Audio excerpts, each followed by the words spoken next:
Welcome, everybody. This is the Rotary E-Club of Silicon Valley, and every week we bring you the stories of people around the world who are improving the planet, improving communities, making life better for others. They do this locally, they do it globally, they do it digitally. Part of our goal as the E-Club of Silicon Valley is to highlight innovation, entrepreneurship, and education in all sorts of ways, with a focus on what we in Rotary call service above self, that joy and meaning that come from helping others. And we know that you are probably out there going, man, I want to be a part of something like that. If so, you can learn more about Rotary at rotary.org. You can learn more about our club at rotary.cool. Thank you. So, with that, our program this week is from a member of the World Food Program, the World Food Program Innovation Accelerator. Bernhard Kowatsch is a guy with a wonderful set of stories about something that you might not have associated with innovation, but the stories that we came across were like, oh my goodness, we got to get this guy on. We're excited to have him. Bernhard, I hand the mic over to you. Welcome to the Rotary E-Club of Silicon Valley. Well, thank you so much, and it's a great pleasure to be here at the Rotary Club of Silicon Valley. Now, let me also share a couple of slides, like just a bit of a background about our work and what we do. Now, it's really about using technology and innovation for good, and this not just to tackle a problem that's locally, but a global problem such as global hunger. Now, what we do, and like just to give you a start about like talking about like hunger, a lot of times, thankfully, this is a remote issue for people. But just to talk about like what does this mean, right?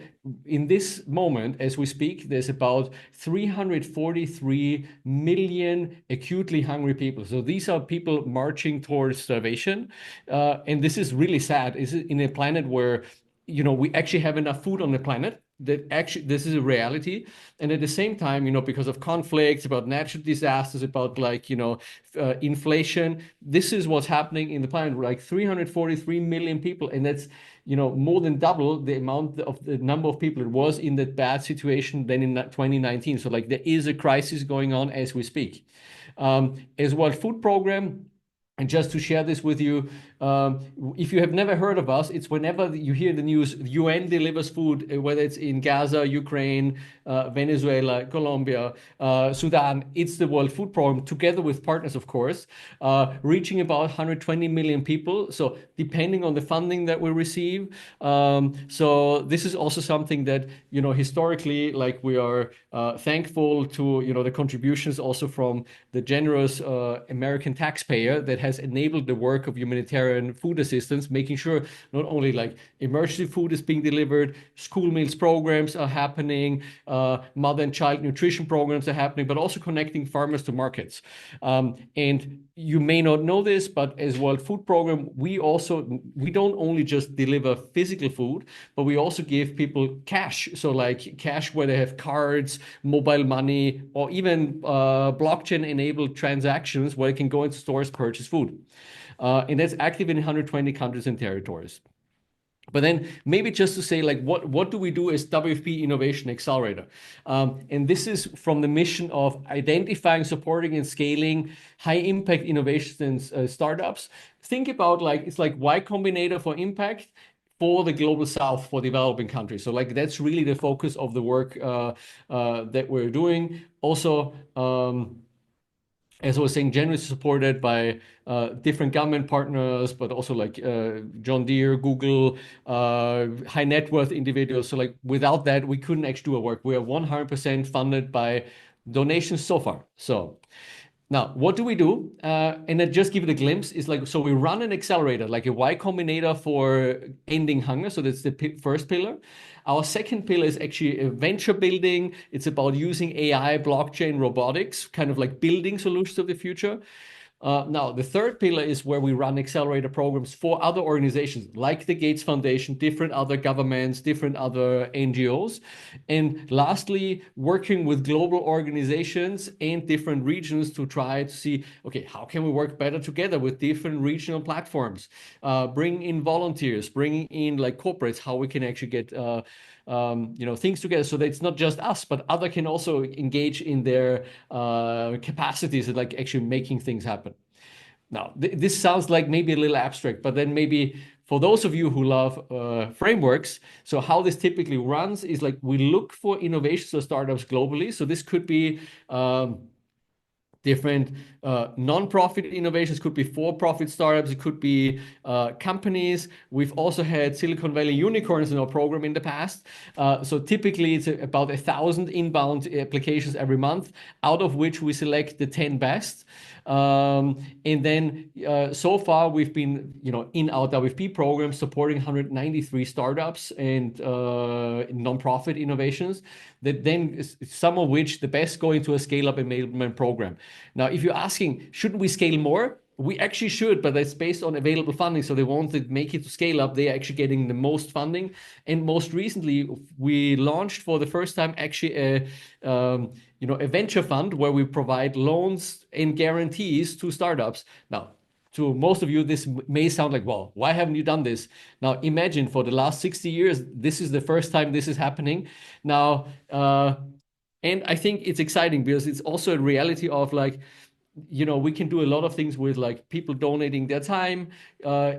People want to actually donate money for making this accelerator program happening, but also like think about investor money, like actually doing like investments into startups for social good. And where have we supported these startups or where have they implemented? You actually see it on this map.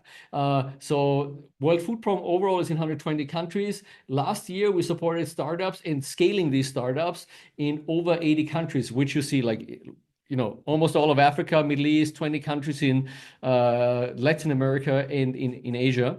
And now let me tell you about some specific examples, because you may say like, well, Bernhard, this sounds interesting, but what do you actually do? Okay, I'll give you some examples.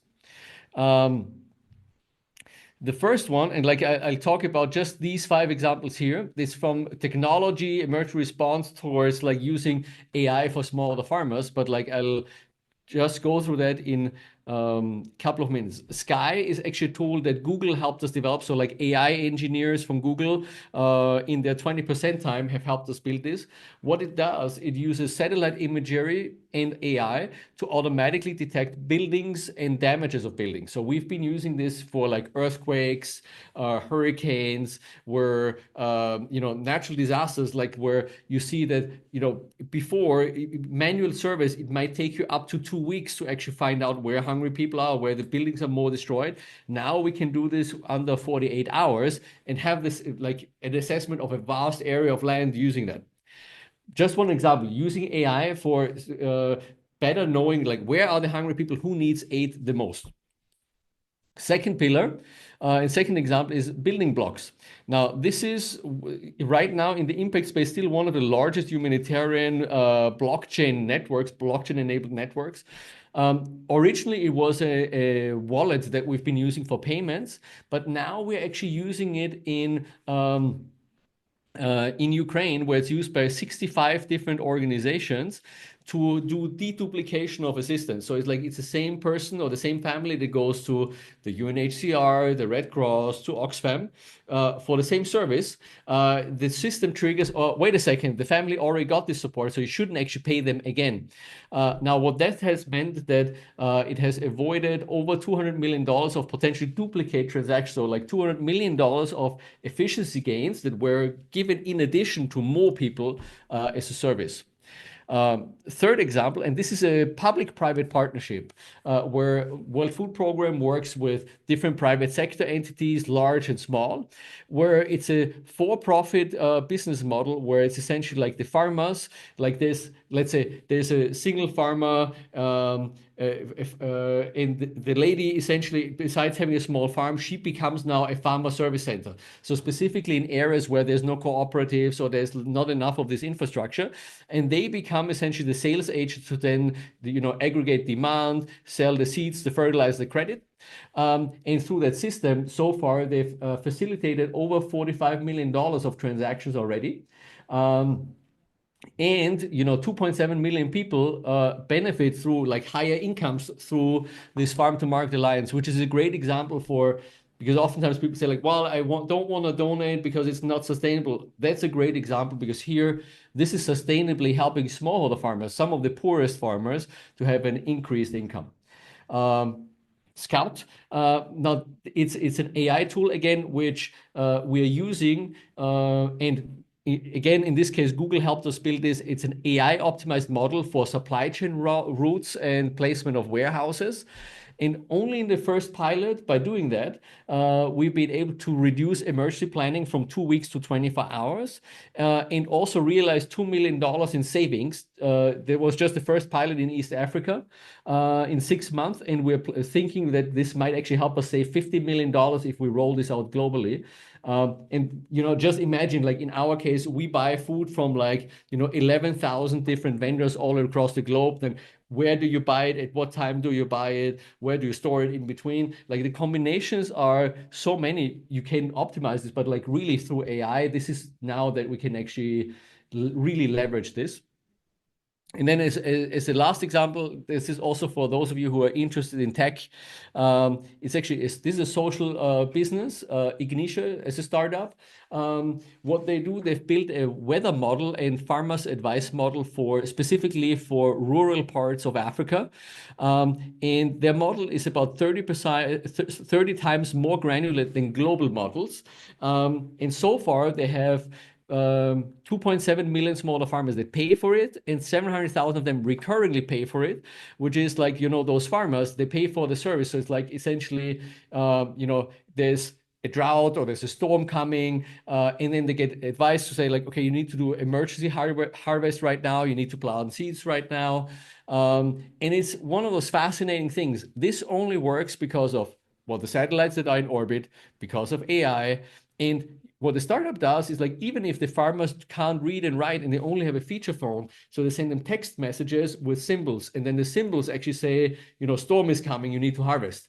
And this is what I find really exciting. And then maybe just for those of you is like that, why do you even do all of this? Like all of this kind of sounds like an interesting thing, but like, what's the big impact? And I'll just switch to this slide for a second. This is last year, the complete portfolio of our innovations. They have essentially reached 61 million people, so improved 61 million people's lives already. So it's all the innovations together. And so the last couple of years, they raised a total of $320 million of grant funding. So that's not counting equity investments. Now, of course, some of the startups also raised equity, so like that will actually be more. So that's really interesting. And this is one of the aspects of technology can be one of those elements of how we can get there. And just to leave you with that thought, because like, how did I get into this, right? I started my career in private sector. I worked for BCG as a management consultant. Then I worked for World Food Program, but then actually I co-founded an app called Share the Meal. Now, Share the Meal is still active. It's one of the world's leading app that for actually raising funds. Is a crowdfunding app. So with 80 cents, you can feed a child for a day. Now, this was actually one of Apple's best apps and Google's best apps in 2020. And it's just one of these examples. $267 million. I mean, it's like about $180 million. Now, the 80 cents alone, that is not changing the world, but, the 270 million meals, that might make a difference. So with that, let me just close here, and like, I'm looking forward to your questions. Thank you.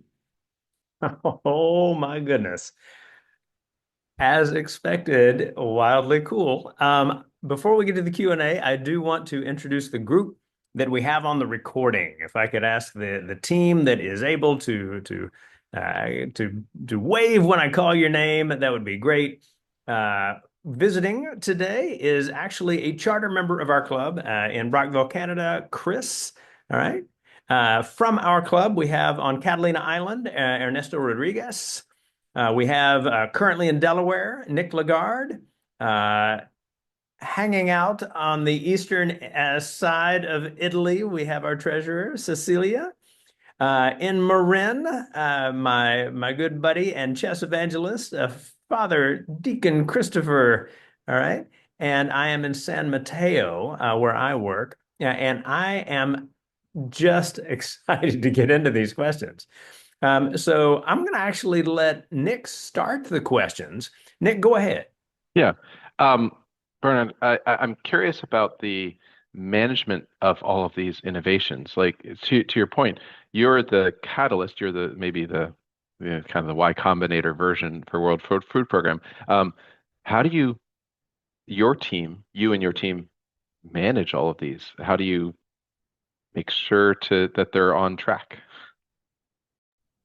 No, it's a very good question. And look, I think the kind of the schematic that I showed before is like this is really how we are working with those startups. And if you think about it, like we do have one secret superpower, and the secret superpower is that World Food Program colleagues are in these 120 countries and territories on the ground. So so on the one hand, so we as Accelerator, so we typically run these kind of innovation boot camps where, we coach the teams, but it's also a way for us to assess and bring the teams together. And then in what we call the acceleration or sprint phase, then we typically actually provide up to $100,000 of grant funding, sometimes more, hands-on support through my team and partners, also volunteers, by the way, and colleagues that are in country. So like this is where, so what we typically design with the startups themselves is like some sort of rapid learning plan where they commit towards like what's their learning pathway, like if they want to expand, like they go from one country to the next or another region. Where we help them, but we also critically check whether they can actually like achieve these types of things. Now, I do think like the way this works a lot of times, and like where it's slightly different to Y Combinator maybe, is like because the startups, let's say we have a startup from Nigeria that wants to expand in Kenya, right? Or like a US startup that wants to expand in Peru. Now, that means like you need to go to different location, which means we do rely on our colleagues that are on the ground as much as we're working with the startups or the ventures remotely. Fantastic. Thank you. Chris in Canada. Thank you. Fabulous presentation. I have a question. I live in Canada, and there are kids that there's no way I can feed a kid on 80 cents a day.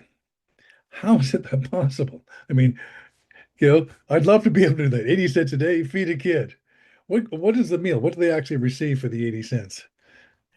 So it depends. It's typically culturally adapted to whatever people are used to eating as well. But like it's the most basic food that's nutritious and that keeps you healthy and alive. I mean, like to be frank, right? Like so a lot of times this might be like some sort of like porridge with like wheat and maize enriched with vitamins Yeah. and minerals. It could be like that, that you have some other legumes in there. A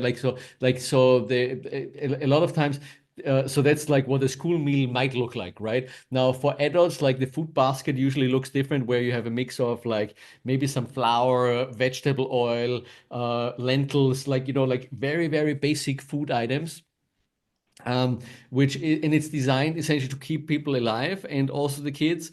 A lot of times you wouldn't necessarily describe it as like very enjoyous dishes. I do think like there's an opportunity to go into that direction, but right now, I mean, everything we do as World Food Program is 100% voluntarily funded by donation. So like this is like where and it's very traceable, right? Like you can actually track have people eaten, yes. So like it's and the Yeah. unfortunate truth is like, so we do whatever we can with the amount of funds we have. A lot of times it's very, very basic food. Thank you. So it's not McDonald's by any means. No, it's more like it's literally like I think in the most basic form is maize and soy porridge that you eat, and you can, I mean, when it's enriched with vitamins and minerals, you can eat this a long period of time. It's not very enjoyable, I like to be frank. Well, Yeah, our native population or indigenous, as we like to say now, is very big on something called pemmican, which is a very, very basic staple that they use for hundreds of years. so let's shift gears slightly on this one. So Bernhard, one of the things that has us zeroing in on the Share the Meal app, of course, is the immense return that you've enjoyed as a part of that. So if what happens is people and tell me if I have this right, you get an app. The app is on your phone. each day you notice that it's on the phone, you notice that you can donate a meal for 80 cents and you're like, I'm in. That's for today. And then you go about with your day, and then perhaps you do that 5, 6, 7 times a week. The idea is that lots of people are getting the ability to help. Now, first of all, do I have that right? Yes, that's correct. And I mean, you can I mean, that was the original idea. By now, you can also just say, I want to do a weekly subscription, and you can also donate more or multiples of it. And like, like even on my phone, right? Like you can actually choose like whether I want to support right now people in Palestine, in Democratic Republic of Congo, Sudan, Ukraine. Like there's different, like you can actually choose where your money goes to. And I think what is interesting, like just the basic idea behind Share the Meal was how can we make people feel good about helping, right? Now, because I think there's a lot of it's such a simple thing, but getting people towards like your action can actually make a difference, and I think that's so important, right? Specifically in this day and age. Absolutely. And in making this happen, you seem to have very cleverly connected with a lot of partners. And so, you mentioned the Google connection with Sky. I mean, like these partnerships seem to be especially important for accelerating your impact. Is that a fair thing to say? Absolutely. No, and I should say like yes, even we as Accelerator, I mean we do receive also like cash grants, like donations so that we can run our accelerators, but we also really benefit from like engineers' time, product managers' time, like people who connect us in the network. Because and I think this is something that is crucial that people in your day job, you actually might be able to help such a cause and you might not even know it right now. Fantastic. So tell us a little bit about I want to actually hit this in two ways. All right. So one of the standard questions that gets asked about nonprofits is, like administrative costs versus, as a percentage of donation. That's like one of those standard questions that's out there. I'll follow up with that, but real quickly, can you speak to that question that is almost always out there? Yeah, absolutely. And look, it's like so in the US, we also have a 501(c)(3) charity, so WFP USA, which is like, has like all the certificates on Charity Navigator and so on. So like we'll make all the thresholds. Now, World Food Program as a UN entity has 6.5% overhead, which is actual overhead, right? Like it's kind of like top management and like things like that. Now a lot of times, and like this is where, as an expert in the field, I can also tell you like, what is there as the kind of the best practice that's like that should be the minimum standard and we should strive to do more. Now at the same time I can say like in the Share the Meal app it actually now tells you like what the percentage is, what's the overhead. Part of that now also covers some marketing expenditures.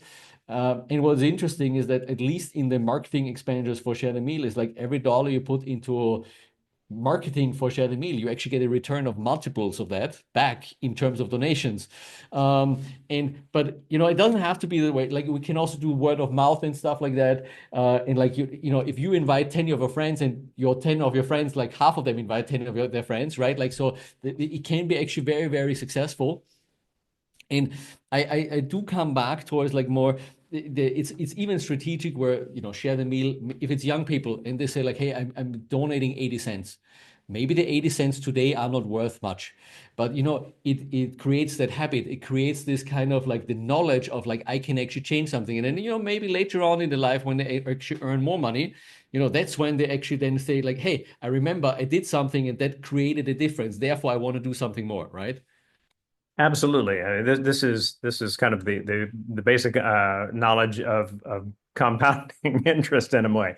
And additionally, when you look at an organization that is putting a lot of work into R&D, that idea that you are going to try some different things, some of those things are going to fail. I feel like, and tell me if this applies to what's going on with the Innovation Accelerator, that I would much rather have 80% of $100 million than 100% of $1 million, right? And that thing of like, hey, you have to spend a certain amount of money to make money, right? You have to spend a certain amount of money to have the greater impact or to find that which allows it to happen. Is that a part of how the thinking works in terms of measuring ROI with the different programs you do? Absolutely, and it's one of those elements where, you know, I was saying like this year we're running also accelerator programs for other partners like the Gates Foundation, different governments, and so on. And you know, that actually started based on demand. So like they came to us and said like, hey, you're running these accelerator programs. We give millions of dollars to startups, but we don't support them. So you know, can you actually run a program to help those startups like the same way? Because they realized that like, so these startups, while they might have great ideas, they only gave them cash but no support. And I think this is where it works at the same time as a risk mitigating factor in the earlier stage in terms of, because we're challenging like, okay, is this the right thing? Is this the right plan? We help the startups learn faster, like, you know, lean startup, human-centered design, technology development. There's lots of things that, you know, from in Silicon Valley, you know that, you know, these are the types of things, how you have to actually approach this. And applying this to like the impact world, I think is priceless. And a lot of times you'll find it that, you know, you'll have a founder that's like maybe from the Bay Area, but they don't know how life in a refugee camp is. And then maybe you have somebody who is like from a refugee camp who has a startup idea, but they don't know how to build scalable technology. And like, so as an accelerator, we can also balance out some of the development needs that those startups have, right? Also with partners in our own team.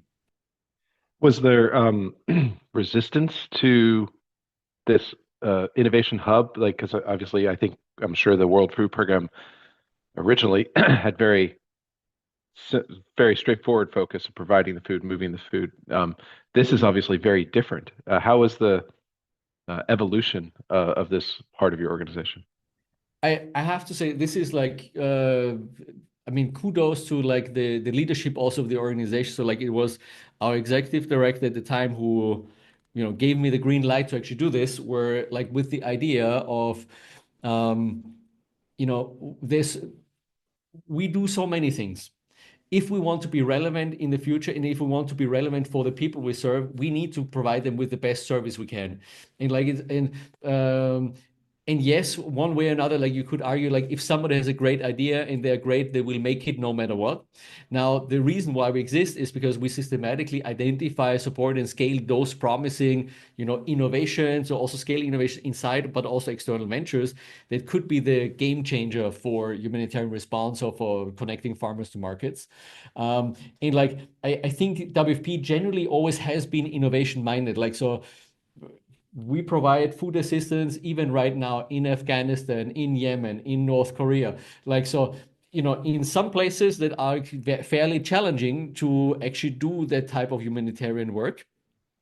So I think innovation has always been in our DNA, and it's just like I think it also takes the courageous investment of our initial funders. So that was initially it was the German government, but then also like other partners, you know, Google, John Deere, also the U.S. government that actually came on board and supported this endeavor, recognizing that.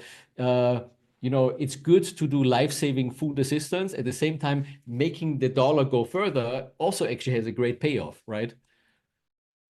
It certainly does. I think also it helps people understand the difference between simplistic thoughts about charity and what you're doing in terms of like complexity and impact.